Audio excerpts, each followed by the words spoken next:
Greg, hey brother, we covered a lot today. You're going to try an extended scale on the B string, your second string. So go to the 5th fret. It's the same note as your open E. So I call that E5. And now your scale is the same notes, but it's on a different position on the fretboard and a different string. It goes 5, 7, 9, 10, 12.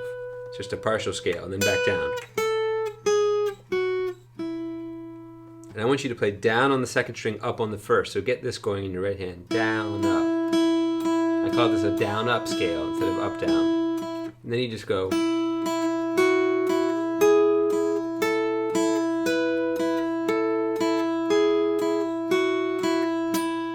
Again.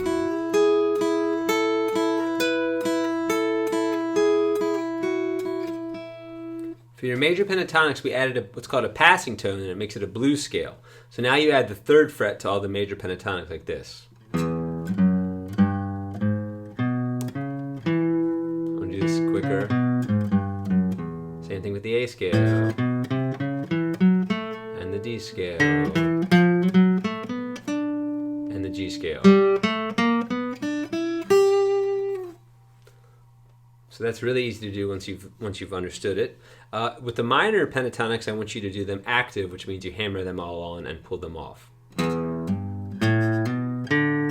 the way down, reverse it. A. For D and G, start with your 3rd finger.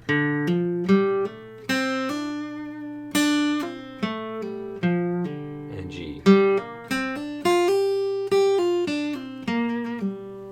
Keep doing your active major scales, of course, the ones that have slide and hammer-ons like this. But we didn't review those today. But you can keep playing them.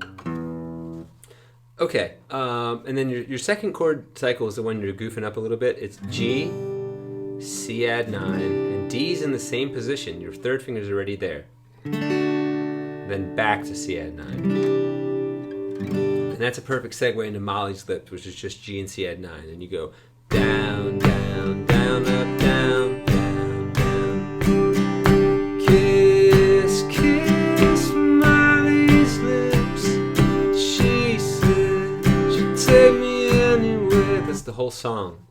And it's kind of fun. And if you play it fast enough, you could even try to play along to the album. Dive is based on the 2nd fret of the low E string. And it goes 2, 0, 2, 0, 2, 0, 0. And then you have a power chord at the 7th fret, which is your A string and your D string, 7 and 9. You play it 3 times. So it's.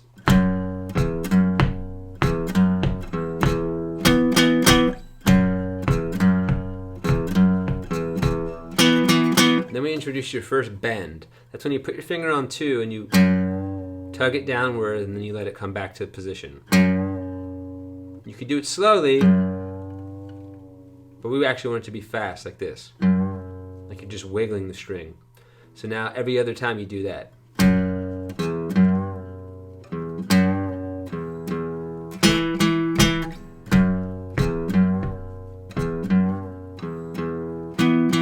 that's how the riff really goes.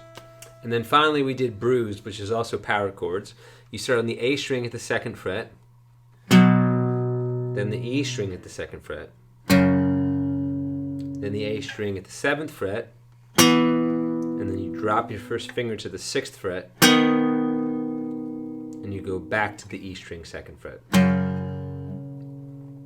And then the loop starts again, and 3 out of 4 chords get played for 8 beats, and the middle 2 get 4 beats each, so it's like 1, 2, 3, 4, 1, 2, 3, 4, 1, 2, 3, 4, 1, 2, 3, 4, 1, 2, 3, 4, 1,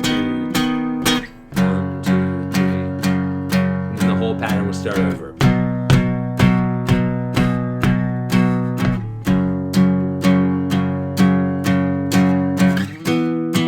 There's different ways you could finger this. You could start with 1 and 4.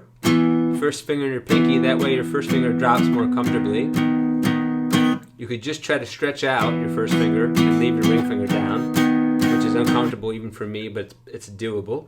Or you could start with 1 and 3 and then switch to 1 and 4. That's probably the most complicated.